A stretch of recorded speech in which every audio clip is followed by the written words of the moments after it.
Hey,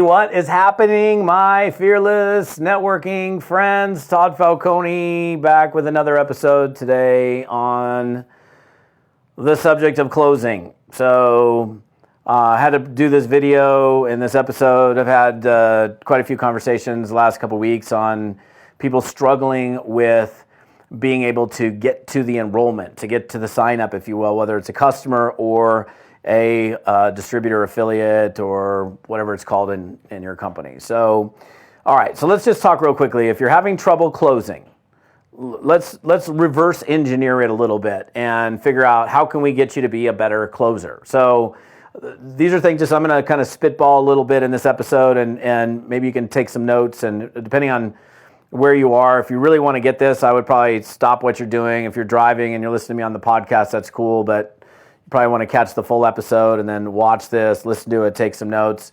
So if I'm sitting here having a conversation with somebody and they're like having trouble closing, okay, so let's talk about that. So first of all, are you prospecting, right? Are you doing the reach outs and getting people in front of the presentation? You can't close somebody or enroll somebody if you're not actually initiating conversations and getting people in front of your presentation.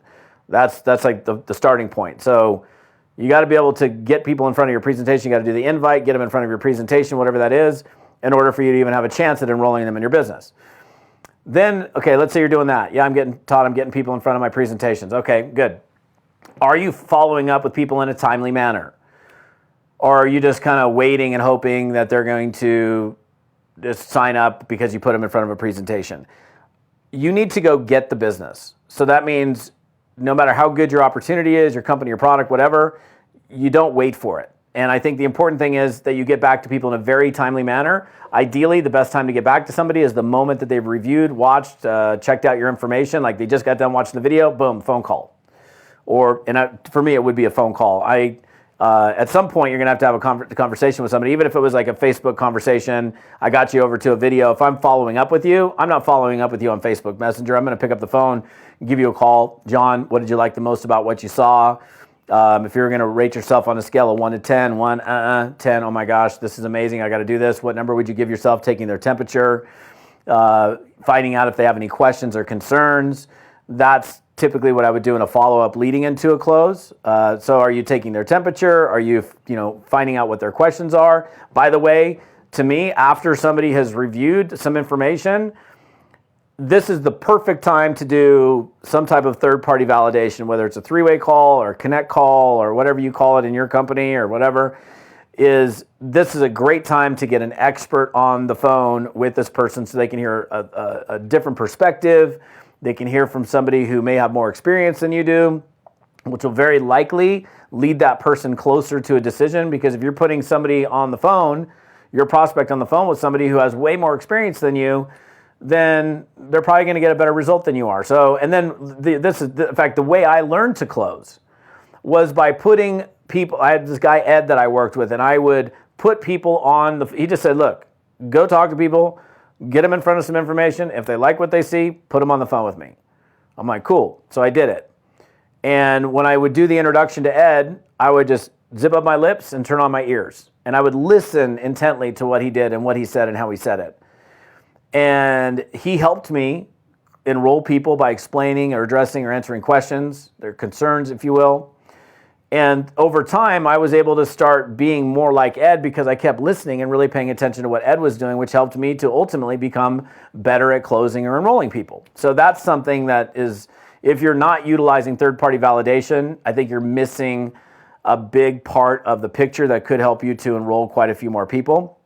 And then I think another thing would be to look at your, do you know the packages that are available? Like if I said, tell me what's available in getting started with your company. What are the different options that I have? And you're sitting there with a donut hole face and you're like, I don't know.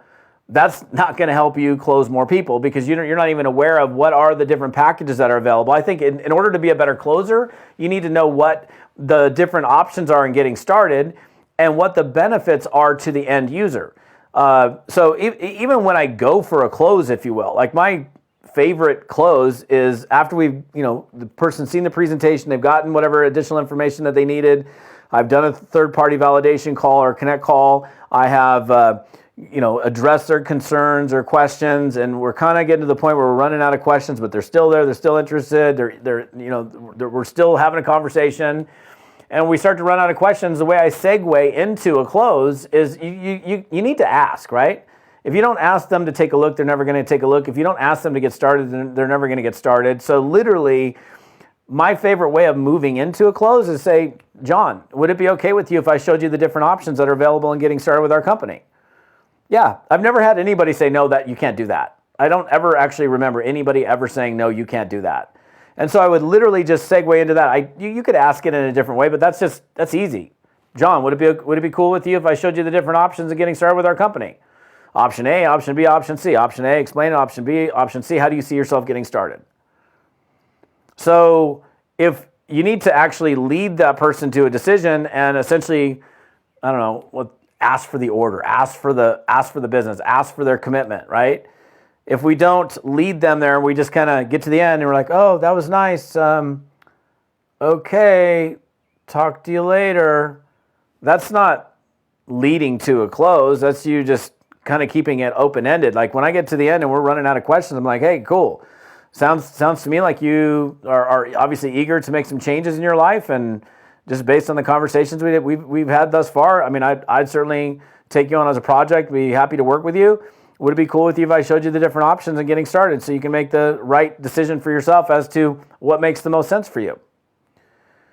So these are some things that are going to help you. And I think also studying other people, watching other people, anytime you can work with someone, connect with someone, like for example, that connect call for me as a novice was really valuable because I could listen to an expert talk to my prospects and I could pick up on what he was doing so that I could in the future do things the way he was doing it. Out of all the things that I've shared with you, they're all important.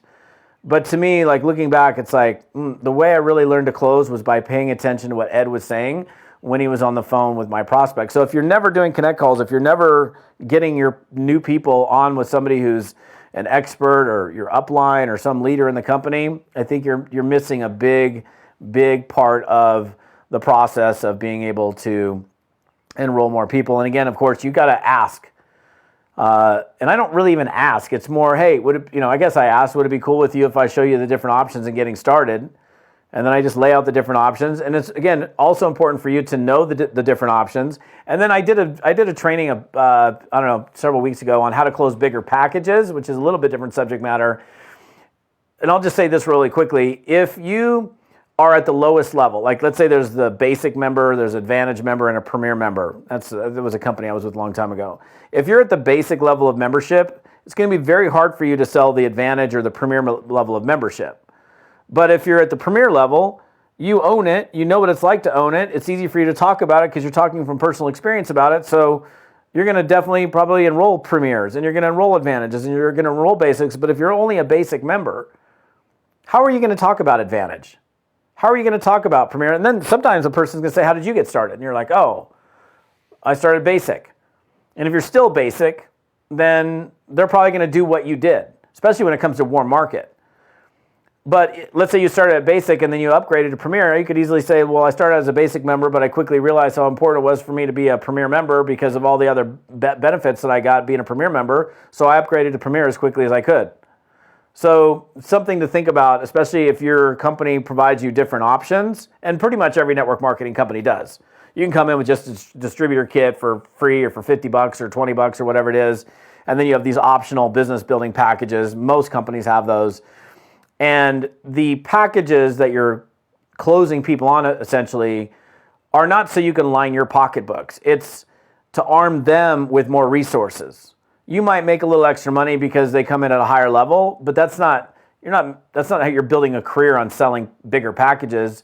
You're building a career on helping people get started the right way so that they're armed with whatever materials and necessities that they require in order to be successful. So it's, again, I want you to understand and have clarity on oh, I don't want to just, I'm here to close you on the biggest package I can so I can put some extra cash in my pocket.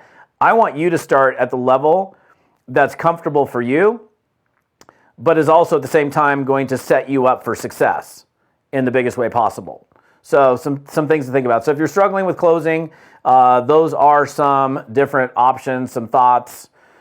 And that's it for today's episode. So if you're catching me on my podcast and listening to me on audio, if you want the rest of the episode, or if you're on my YouTube channel, go to toddfalcone.com/episode 77.